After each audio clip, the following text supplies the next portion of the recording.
Trita Parsi is the Executive Vice President of the Quincy Institute. He joins us now live via Skype from Washington, D.C. Good to have you with us again. So the US has accepted this invitation from the EU to sit down with Iran and the other signatories for informal talks. We don't know when it's going to happen yet, but at least it's a clear signal that the US is willing once again to engage.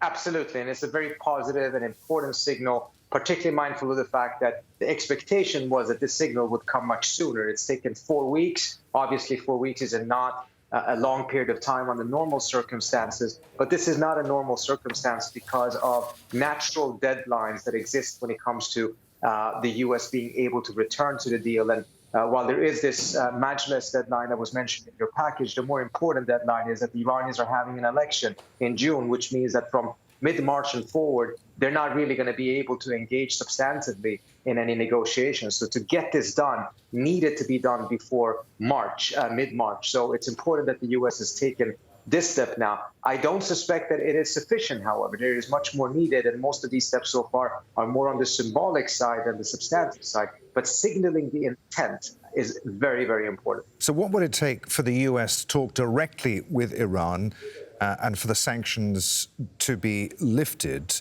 Does Iran want a return to this deal? He wants the sanctions lifted, but does it want to return to the deal? Well, Iran never left the deal. I think part of the package was not entirely correct. The Iranians never left the deal. The U.S. left the deal. The Iranians used a paragraph in the deal, paragraph 36, that allows them to reduce their obligations if other parties to the deal have left or if they have reduced their obligations. The U.S. completely quit the deal. Beyond that, actually sanctioned countries that were trying to abide by the deal. The Iranians, in response, after a full year, reduced some of their obligations. That's not a good thing, but it's fundamentally different from actually having left the deal.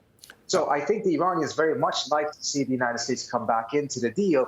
And I think getting them to start talking directly to each other is a critical step that can happen now if the U.S. then and the Iranians come to this P5+1 meeting.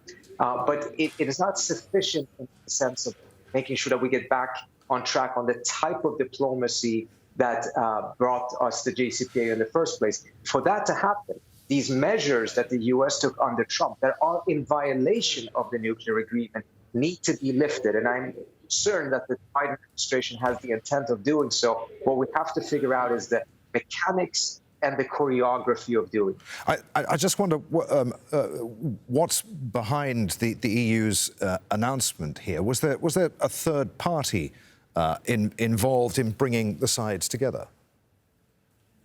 There certainly was, and I think, again, the package I'm not entirely in agreement with because it wasn't the Europeans that got this done. It was the Qataris who played a critical role in the background, engaging in the type of diplomacy that got us to this point. And it's very, very important. And it's a role that the Europeans in the past did play. They didn't play it this time. I'm not entirely sure why not. I hope that the Europeans, once again, will become the type of a facilitating role that Federica Mogherini played during her period. Because the Europeans can play a critical role in this. But this time around, the credit actually goes to Qatar. All right. Trita, sorry to cut you short there, but we're going to have to move on to a live event. Many thanks indeed. Trita Parsi there in Washington. UN Secretary General Antonio Guterres is addressing